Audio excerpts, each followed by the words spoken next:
ഹരിയാനയിൽ 2024 നടന്ന നിയമസഭാ തെരഞ്ഞെടുപ്പിൽ സംഘടിതമായി വോട്ടുകൊള്ള നടന്നുവെന്ന ലോക്സഭാ പ്രതിപക്ഷ നേതാവ് രാഹുൽ ഗാന്ധിയുടെ വെളിപ്പെടുത്തൽ രാജ്യത്തെ തെരഞ്ഞെടുപ്പ് ജനാധിപത്യത്തിന്റെ സാധുത, സുതാര്യത, സത്യസന്ധത എന്നിവ സംബന്ധിച്ച് ഗുരുതരമായ ചോദ്യങ്ങളാണ് ഉയർത്തുന്നത്. 2 കോടിയിൽ പരം വോട്ടർമാരുള്ള ഹരിയാനയിലെ വോട്ടർ പട്ടികയിൽ 25 ലക്ഷത്തിലേറെ വോട്ടർമാർ വ്യാജന്മാരാണെന്നാണ് പട്ടിക പരിശോധിച്ച് വിശകലനം നടത്തിയ ടീം കണ്ടെത്തിയിരിക്കുന്നത്. അതായത് ഓരോ 8 വോട്ടർമാരിൽ 1 വ്യാജനായിരുന്നു എന്നാണ് കണ്ടെത്തൽ. അത് മൊത്തം വോട്ടർമാരുടെ 12.5% വരും. കോൺഗ്രസ് പാർട്ടി നിയോഗിച്ച ടീമിന്റെ കണ്ടെത്തൽ അനുസരിച്ച് 5,21,619 ഇരട്ടിപ്പുകളും 93,124 അസാധു വിലാസങ്ങളും വിവിധ മേൽവിലാസങ്ങളിലായി 19,26,315 വോട്ടുകൾ നിയമവിരുദ്ധമായി കൂട്ടത്തോടെ രജിസ്റ്റർ ചെയ്യപ്പെട്ടവയും ഉൾപ്പെടെ മൊത്തം 25,41,144 വ്യാജ വോട്ടുകളാണ് പരിശോധനയിൽ കണ്ടെത്തിയതായി വെളിപ്പെട്ടിരിക്കുന്നത്. വോട്ടർ പട്ടികയിൽ വ്യാജ വോട്ടുകൾ തിരുകി കയറ്റുന്നതിൽ ആസൂത്രിതവും സംഘടിതവുമായ ഗൂഢാലോചന നടന്നതിന്റെ നിരവധി തെളിവുകൾ രാഹുൽ ഗാന്ധി മാധ്യമപ്രവർത്തകർക്ക് മുന്നിൽ നടത്തിയ പവർ പോയിന്റ് പ്രസന്റേഷനിൽ നിരത്തിയിരുന്നു. ഒരു ബ്രസീലിയൻ മോഡലിന്റെ ഫോട്ടോ വിവിധ പേരുകളിൽ വോട്ടർ പട്ടികയിൽ 22 തവണ പ്രത്യക്ഷപ്പെട്ടത് അവയിൽ 1 മാത്രം. മറ്റൊരു സ്ത്രീയുടെ ചിത്രം വിവിധ പ്രായത്തിലും പേരിലുമായി 2 പോളിംഗ് ബൂത്തുകളിലായി 223 തവണ പ്രത്യക്ഷപ്പെടുന്നുണ്ട്. സംഘടിതവും ആസൂത്രിതവും കേന്ദ്രീകൃതവുമായി നടന്ന വോട്ട് കൊള്ളയിലേക്കാണ് ഈ തെളിവുകൾ വിരൽ ചൂണ്ടുന്നത്.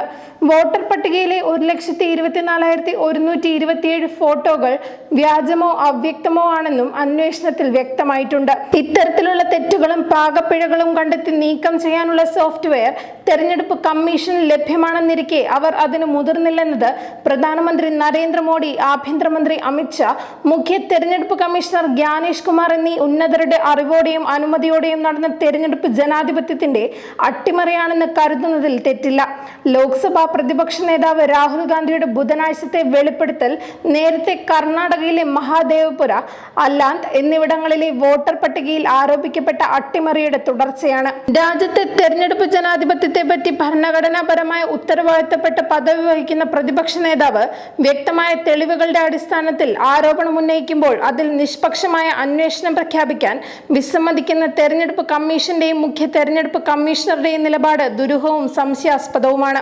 വിഷയത്തിൽ രാഷ്ട്രീയ പ്രതിയോഗികൾ എന്ന നിലയിൽ BJPയും കേന്ദ്ര ഭരണ നേതൃത്വവും സ്വീകരിക്കുന്ന നിലപാട് അവരുടെ രാഷ്ട്രീയ പ്രതിരോധമായി കണക്കാക്കാം. എന്നാൽ ആരോപണം ഉന്നയിക്കുന്ന പ്രതിപക്ഷ നേതാവിനോട് തന്നെ അവ സത്യവാങ്മൂലം സഹിതം പരാതിയായി സമർപ്പിക്കാൻ ആവശ്യപ്പെടുന്ന മുഖ്യ തെരഞ്ഞെടുപ്പ് കമ്മീഷണർ തന്റെ ഭരണഘടനാ പദവിക്കും നിഷ്പക്ഷതയ്ക്കും നിരക്കാത്ത സമീപനമാണ് സ്വീകരിക്കുന്നത്. വോട്ടർ പട്ടികയിൽ ക്രമക്കേടുകൾ ചൂണ്ടിക്കാണിക്കാനും പരാതി നൽകുന്നതിനും കാലതാമസം നേരിട്ടുവെന്നതും അതിൽ പരാജയപ്പെട്ട പ്രതിപക്ഷം അവ തടയുന്നതിൽ പരാജയപ്പെട്ടുവെന്നും പ്രത്യാരോപണം ഉന്നയിക്കുന്നത് തെരഞ്ഞെടുപ്പ് കമ്മീഷനും മുഖ്യ തെരഞ്ഞെടുപ്പ് കമ്മീഷണറും ഏത് പാളയത്തിലാണെന്നും ആരുടെ തടവുകാരാണെന്നും വ്യക്തമാക്കുന്നു. വിഷയത്തിൽ പരമോന്നത നീതിപീഠം നേരിട്ട് ഇടപെടാൻ വിസമ്മതിക്കുകയും തികച്ചും പക്ഷപാതപരമായും വിഭാഗീയ ലക്ഷ്യത്തോടെയും പ്രവർത്തിക്കുന്ന തെരഞ്ഞെടുപ്പ് കമ്മീഷനെ തന്നെ സമീപിക്കാൻ നിർദ്ദേശിക്കുകയും ചെയ്യുന്നത് ഇന്ത്യൻ ഭരണഘടനയും ഭരണഘടനാ സ്ഥാപനങ്ങളും ജനാധിപത്യം തന്നെയും നേരിടുന്ന ആഴമേറിയ പ്രതിസന്ധിയെയാണ് തുറന്നുകാട്ടുന്നത്.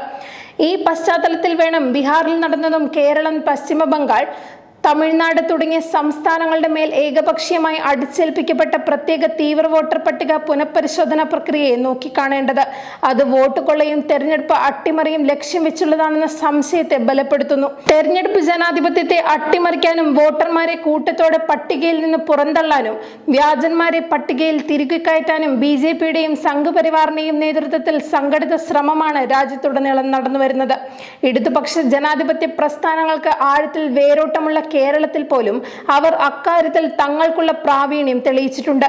വോട്ട് കൊള്ളയും തെരഞ്ഞെടുപ്പ് അട്ടിമറികളും നേരിടാൻ ലഭ്യമായ നിയമവ്യവഹാരമടക്കം എല്ലാ മാർഗവും അവലംബിക്കാൻ ജനാധിപത്യ ശക്തികൾ ഇനിയും അമാന്തമാകരുത്. എന്നാൽ നീതിപീഠങ്ങളടക്കം ഭരണഘടനാ സ്ഥാപനങ്ങൾ ദുർബലവും അപ്രസക്തവുമായി കൊണ്ടിരിക്കുന്ന ഈ ഫാസിസ്റ്റ് കാല വിപത്തിനെ നേരിടാൻ ജനാധിപത്യത്തിന്റെ സംഘടിത ശക്തി തന്നെയാണ് അവസാനത്തെ ആയുധം. ഇന്ത്യ മുന്നണിയടക്കം രാജ്യത്തെ ജനാധിപത്യ മതനിരപേക്ഷ ഇടതുപക്ഷ ശക്തികൾ കേവലം ഒരു തെരഞ്ഞെടുപ്പ് കൂട്ടുകെട്ട് എന്നതിലുപരി ജനാധിപത്യം, ഭരണഘടനാ സ്ഥാപനങ്ങൾ, സുതാര്യവും നിഷ്പക്ഷവും സത്യസന്ധവും സ്വതന്ത്രവുമായ തെരഞ്ഞെടുപ്പ് എന്നിവയെ സംരക്ഷിക്കാൻ ജനങ്ങളെ ഒറ്റക്കെട്ടായി അണിനിരത്തേണ്ട സമയം അതിക്രമിച്ചിരിക്കുന്നു. അതിനുവേണ്ടി ജനങ്ങളെ തെരുവിലിറക്കാൻ ഇനിയും വൈകിക്കുന്നതിന് രാഷ്ട്രീയം വലിയ വില നൽകേണ്ടി വരും.